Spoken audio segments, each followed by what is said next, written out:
LA Clippers versus Detroit Pistons. Purok size sa West versus purok size pod sa East. Init ang match-up aning duha ka team. First quarter mga bay, early minutes pa lang halos di na magbuwag ilang score. 5 win streak na ang Pistons sukad na trade sa ila si Dennis Schroeder. Under 5 minutes mga bay, nag-run ang Clippers, lansang sa 3 ang Pistons. Zubak, putback, dunk, duck. Pero di magpatambak ang Pistons mga bay. Malik Beasley for 3.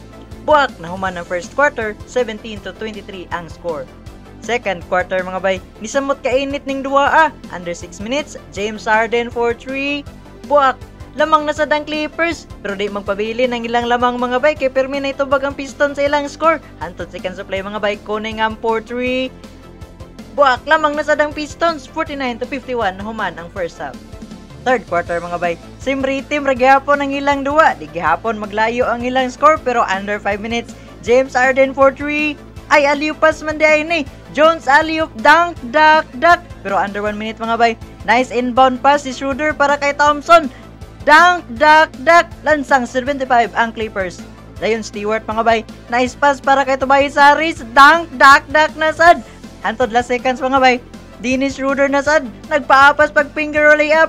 Nahuman ang third quarter, double digits na ang lamang.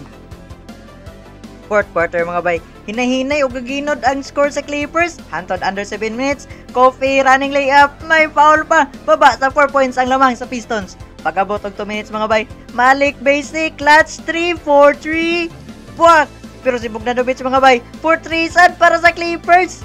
Pero sa tumoy mga bay, nahutdag gasolina ang Clippers o padayon.